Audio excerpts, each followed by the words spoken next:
Hello बच्चों, let's read out the question first. Match the list. यहाँ पर हमें एक टेबल दे रखा है जिसमें लिस्ट फर्स्ट लिस्ट सेकंड से मैच आउट करना है। सो ए ऑप्शन बोल रहा है एसी जनरेटर, बी ऑप्शन में ट्रांसफार्मर, सी ऑप्शन में resonance phenomena to occur and the D option says the sharpness of resonance. तो चलिए स्टार्ट करते हैं हम सॉल्यूशन से, but before of its let's talk about the key concept which we are going to use here for this question. So यदि हम first option को देखें, सो बात कर रहा है एसी जनरेटर के बारे में। So basically AC generator principle पर वर्क करता है, उसे हम कहते हैं electromagnetic induction. So electromagnetic induction इस प्रिंसिपल का हम यहाँ पर यूज करेंगे।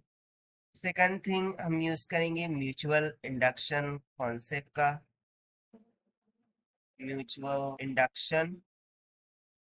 थर्ड कंसेप्ट हम यहाँ पर यूज करेंगे रेजोनेंस का। सो रेजोनेंस कंडीशन कब आकर होती है? जब इंडक्टिव रिएक्टेंस कैपेसिटिव रिएक्टेंस के इक्वल हो जाता है और phase difference 180 degree out of phase होता है। सिमिलरली फोर कंसेप्ट हम यूज करेंगे, that is the sharpness of resonance is defined using the quality factor। quality factor इस कॉन्सेप्ट का हम यहाँ पर यूज करें। तो चलिए फिर स्टार्ट करते हैं सोल्यूशन। तो यहाँ पर ये हमें ऑप्शंस दे रहे हैं। तो सबसे पहला हमें बात करना है एसी जनरेटर्स के बारे में। सो बेसिकली यदि मैं बात करूं एसी जनरेटर, सो एसी जनरेटर ये वर्क करता है electromagnetic induction principal. So what is electromagnetic induction? इसमें क्या होता है कि चार बार मैग्नेट्स होते हैं, या फिर हम सिंपली बोल सकते हैं दो बार मैग्नेट होता है। इसके बिटवीन में कॉइल से बाउंड किया गया आर्मेचर को फिराया जाता, जिसके कारण से उस कॉइल में करंट का निर्माण होता है और उस करंट के द्वारा जो विद्युत ऊर्जा है उसका निर्माण किया जाता है। सो बेसिकली एसी जनरेटर ये किस प्रिंसिपल पर वर्क करता है? इलेक्ट्रोमैग्नेटिक इंडक्शन प्रिंसिपल पर। तो सिंपली एसी जनरेटर को हम किससे मैच आउट कर सकते हैं? Electromagnetic induction. Not transform. यदि मैं बात करूं ट्रांसफार्मर की, तो ट्रांसफार्मर में सिंपली दो कॉइल होती है, एक प्राइमरी कॉइल और दूसरी होती है सेकेंडरी कॉइल। इसको हम कहते हैं प्राइमरी कॉइल, इसे हम कहते हैं सेकेंडरी। तो जब प्राइमरी कॉइल से करंट का फ्लो होता है, so according to Biot-Savart law इसके अक्रॉस में जो मैग्नेटिक फ्लक्स है वो इंड्यूस हो जाते हैं। अब चूंकि ये जो कोर है वो आयरन की होती है, सो इसके द्वारा ये मैग्नेटिक फ्लक्स इस सेकंड कॉइल के अक्रॉस में क्या करते हैं? लिंकेज करते हैं, इंड्यूस होते हैं। And according to same Biot-Savart law, ये इस मैग्नेटिक फील्ड और मैग्नेटिक फ्लक्स की वजह से इस सेकंड कॉइल में करंट का निर्माण होता है, जिसे हम मान लेते हैं I2। सो इसी लॉ को हम क्या कह देते हैं? Mutual inductance. इसी लॉ को हम क्या कहते हैं? Mutual inductance. और इस प्रिंसिपल पर वर्क करता है ट्रांसफार्मर। सो ट्रांसफार्मर को हम म्यूचुअल इंडक्टेंस यानी कि फोर्थ ऑप्शन से मैच आउट कर देंगे।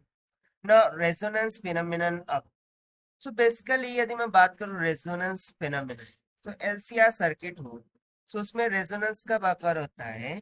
जब इंडक्टिव रिएक्टेंस ये इक्वल हो जाता है कैपेसिटिव रिएक्टेंस के। So resonance occur when inductive reactance equals to the capacitive reactance, equal in magnitude, but इनके बिटवीन में जो फेज डिफरेंस होता है, इनके बिटवीन में जो फेज डिफरेंस होता है वो कितना होता है? 180 डिग्री आउट ऑफ फेज। तो सिंपली रेजोनेंस कब अकर होगा? जब presence of both L and, हम क्या बोल सकते हैं? Resonance will occur in the presence of both L and. ये इससे मैच हो। Now the last, sharpness of resonance. So यदि मैं बात करूं शार्पनेस ऑफ रेजोनेंस, सो यहाँ पर मैं लिख सकता हूँ the sharpness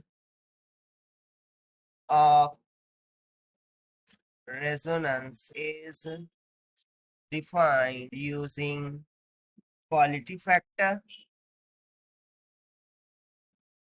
using quality factor, क्योंकि जो क्वालिटी फैक्टर होता है वो एक्सप्लेन करता है कि कितनी फास्ट एनर्जी डीके हो रही है इन ऑक्सीलेशन सिस्टम। तो सिंपली यहाँ पर जो फोर्थ ऑप्शन है शार्पनेस ऑफ प्रिसिजन, ये किससे मैच आउट हो जाएगा? Quality factors.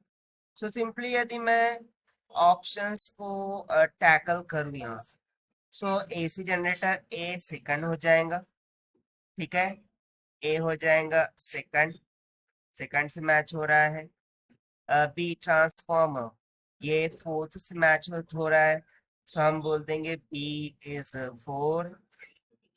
देन वहाँ सिमिलरली यदि मैं सी की बात करूँ, सो वो फर्स्ट से मैच आउट हो रहा है, so C tends to first. And the last one जो शार्पनेस है वो क्वालिटी फैक्टर यानी कि थर्ड से मैच आउट हो रहा है, so D is matches to third, and therefore this is going to be the required answer question. Now according to given option, second, fourth, first. So according to given option, option C will become correct. So this is the required solution. I hope you understood it well. Best of luck. Thank you.